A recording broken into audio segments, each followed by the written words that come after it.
Hello everyone, and a good day to all of you. I wanted to do one final video today to talk about the Sureshot MK2.1 chassis as I have here, just to give a kind of a final long-term review to talk about how it's been holding up.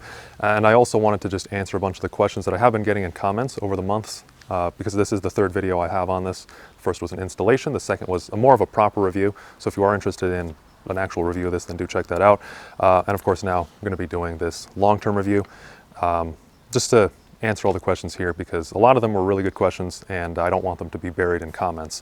So to start off with how this has been holding up, I have about 2,000 or 3,000 rounds on here. I don't keep too close of a count, but I have a lot of rounds, and it's been a little bit over half a year since I did install this. Everything has been holding up great. I am happy to say that.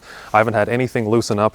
In the very first installation video that I did, I was mentioning that they don't give any torque values, so I was very concerned about that. When I installed this, I blew Loctited absolutely everything, and I didn't do any specific torque value, but I did about what felt like about probably 20 to 35 inch-pounds on every screw here, and it's all held up well. And I just tested this a few days ago at the range to make sure that everything was holding zero, and thankfully everything is also perfectly holding zero. No issues there.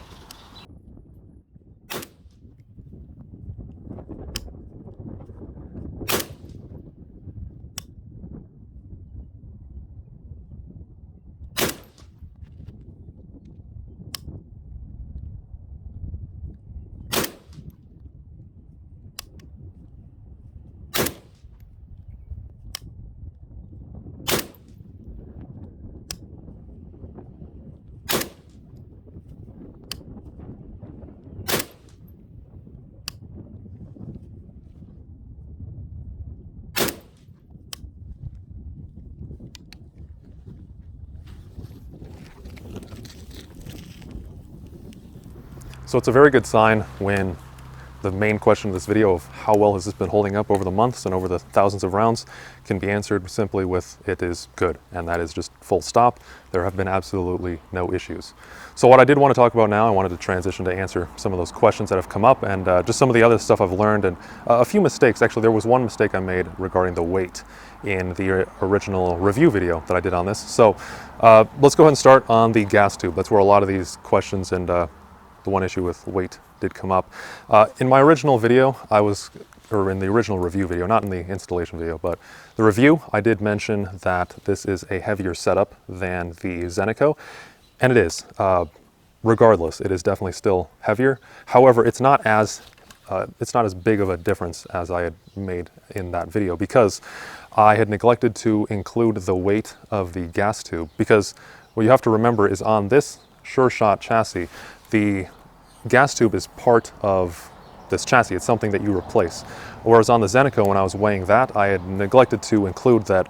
I should have included the factory gas tube, because you just leave that on, and then, yeah, I should have weighed that Zeneco comparative setup with that. So do keep in mind that the difference in weight is really not as bad as it sounds.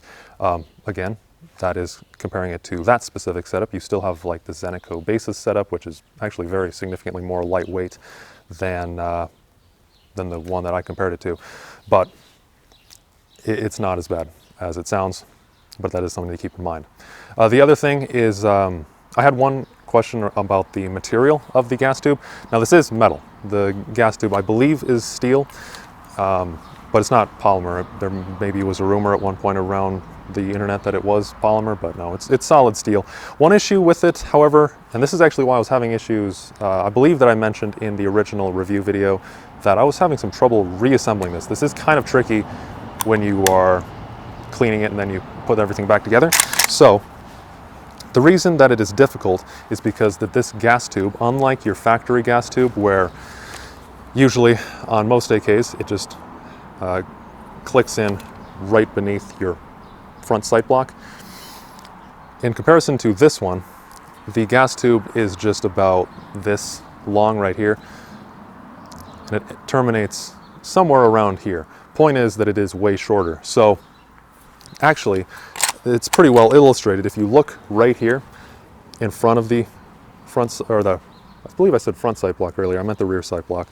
So the rear sight block right here, see that little bit of shiny metal? That is actually the piston. So you can see it reciprocating right there as I'm pulling it back and forth.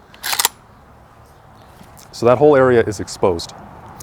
Now, how that causes an issue when you are reassembling it is, let me take this apart here. So it's specifically on the bolt carrier.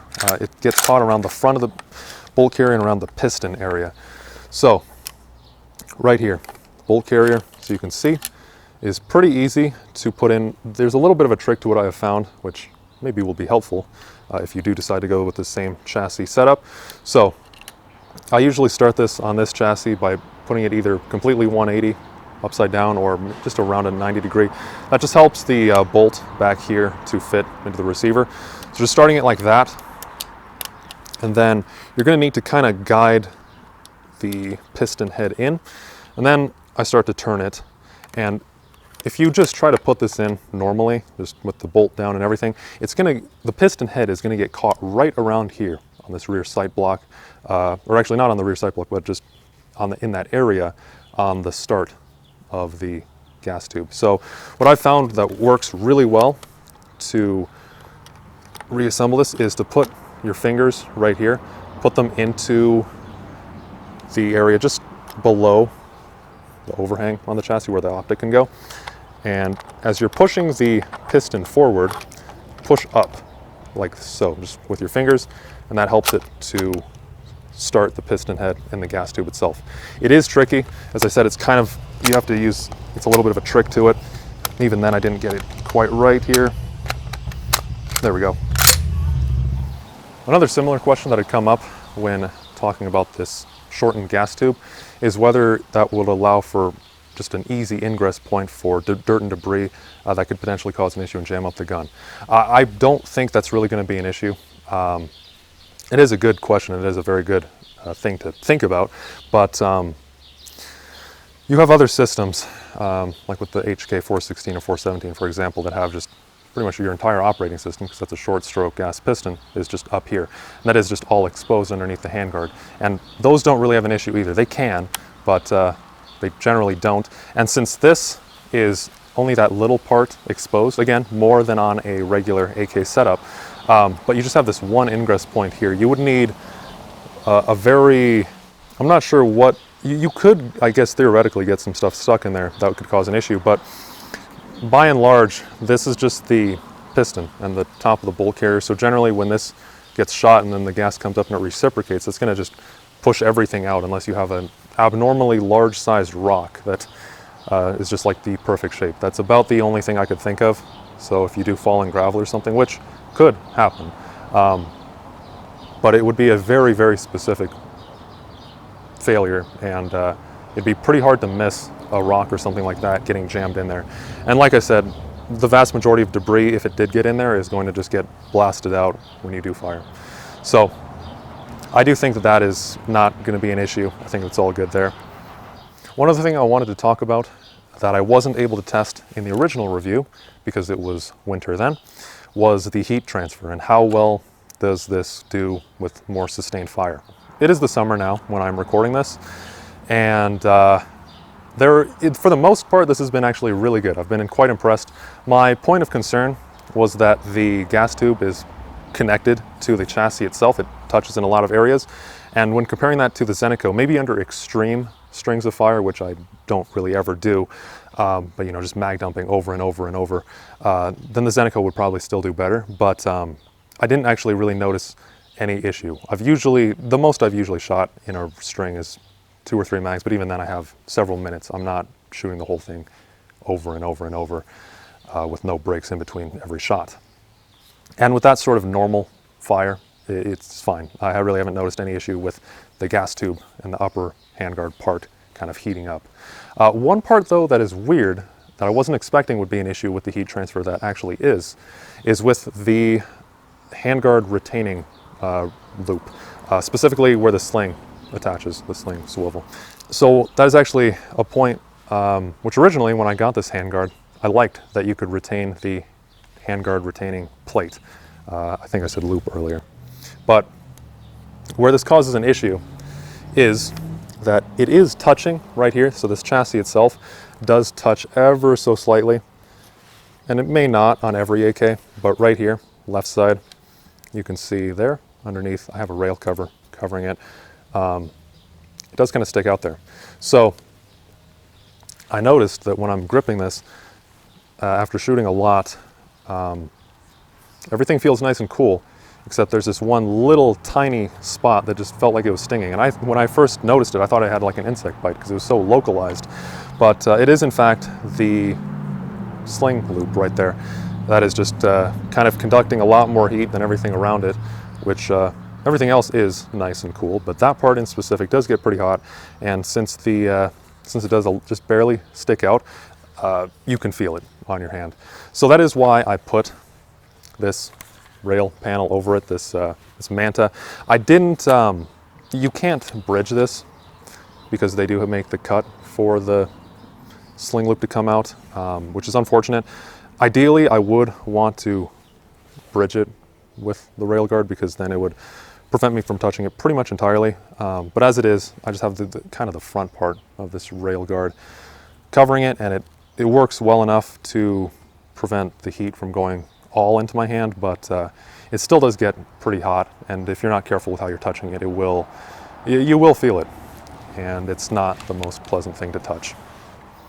And last, this is less of a answer to any question that I received, and more so just more like an FYI. One commenter did mention that the Mark III, the railed rear section here, they do mention it's only for magnifiers.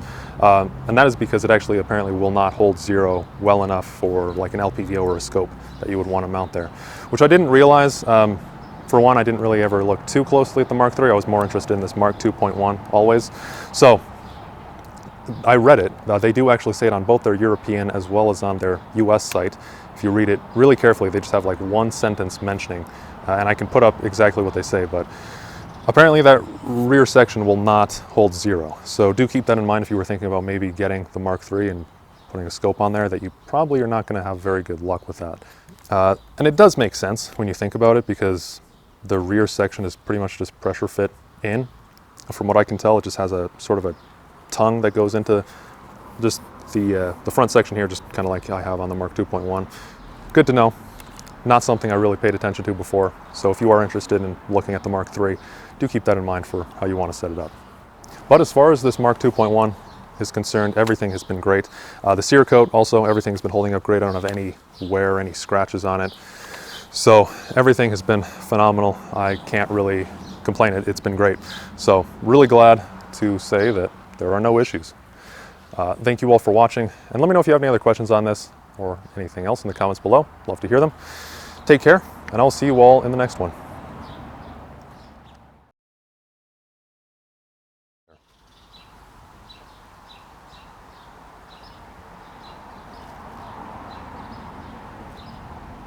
Is he showing up? What?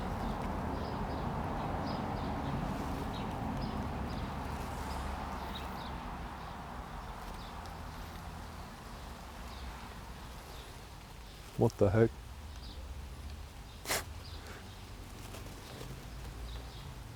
Okay.